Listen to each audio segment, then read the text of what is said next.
What's going on YouTube? So I wanted to make a video today on deadlift form, pretty much how to avoid Snap City. So before I get into it, you guys are probably wondering, what's this thing on my face? It's a mustache.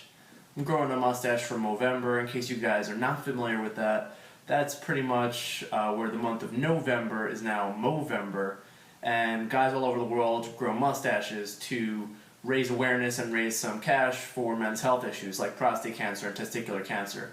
So I'd really appreciate if you guys could give me a hand with donations. I'm going to post a link in the description box below. Anyway, back to deadlift. So today I wanted to talk about how do you avoid Snap City. And the biggest issue, how people end up in Snap City, is pretty much when they flex their lumbar spine.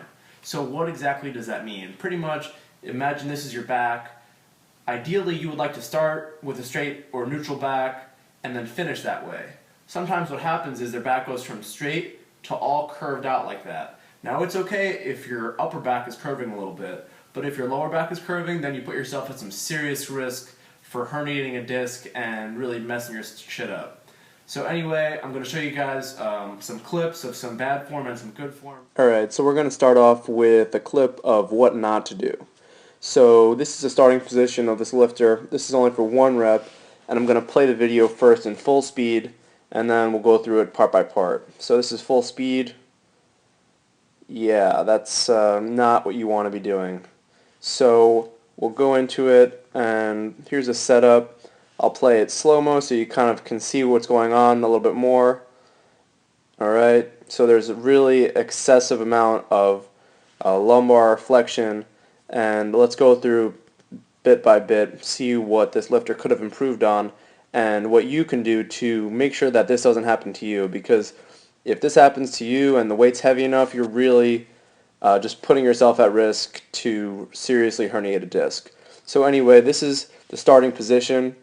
We notice that the lifter's spine is neutral, and that's an excellent starting position. So as far as the spine goes, that's great. What we notice here is that the lifter's arm are not locked out. So you want to make sure that those triceps are fully locked and that you actually have some tension on the bar before you pull the bar. Because otherwise you will pull the tension out of yourself, which is what happens in this case. So I'm going to clear those lines, and what would be ideal would be if this lifter was already applying a little bit of force upwards, right? So with the legs and with the back kind of already pulling off the floor but not quite pulling, if you understand, just pulling the slack out of the bar. So what we see as we go forward, before the weight even comes off the floor, this is just frame by frame, you see the back, particularly the lumbar, just goes right out like that. So just like that. And now we see that the arms are long.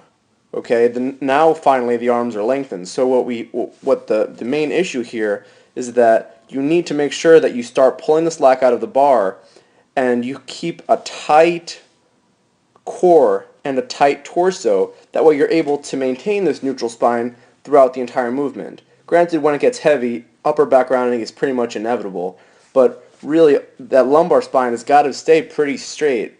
There's a small amount of leeway that you've got in the case of the lumbar spine, but when your lumbar spine is all turtled over like that, it's pretty much game over. You're just playing Russian roulette with your health, and that's really not what we're here for. So if you ever find yourself in a deadlift like this, if you're reviewing your video and you can draw a curved line from your sacrum all the way up to your neck, then it's time for you to really cut back the weight and work on form, particularly in that setup.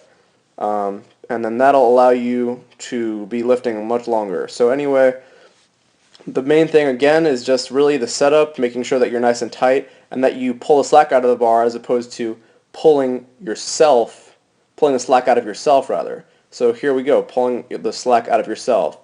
So how do you improve that? Long arms, right? Excuse me. Yep. So long arms, which is not here, and you need to be applying tension on the bar, pulling it out, pulling already up in that direction, kind of more almost that way, using both your legs, right? So we need those legs engaged, and we need that back engaged. So next I'll show you guys a clip of some good form. Alright, so for the good example, I'm going to use a video clip of myself, not because I'm a particularly good deadlifter, but because it's a pain in the butt to pull a clip off YouTube. So anyway, you'll notice here that the starting position, you have a neutral spine like so, and in particular I want to point out that the arms are completely locked out.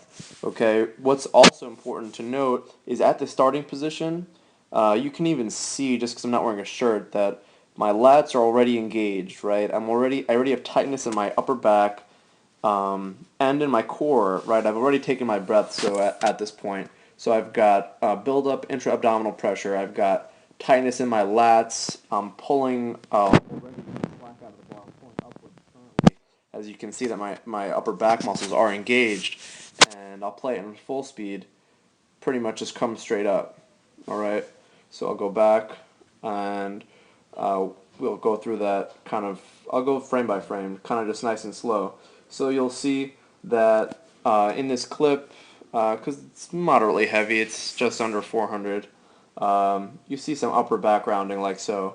Not a big deal. Again, what really matters is that low back. So because I started to maintain tension from the beginning, this low back, is perfectly flat. All right. So we'll go a few frames forward. Low back is still straight line, and that's exactly what you want. Now keep in mind, as it gets very heavy, it's acceptable to have a little bit of low back rounding. So if there's just a smidge, that's the wrong one. Let's see. Yeah, so if there's just a little bit of low back rounding, it's probably not the end of the world, okay? But what you don't want is to be all turtled over like that. All right, and then honestly, what's an important note is that a lot of this starts in the upper back, because if you let the upper back round significantly, it's going to lead to lower back rounding. So that's why it's really important to keep that upper back nice and tight from the whole start of the lift. All right, so hopefully you guys found that helpful.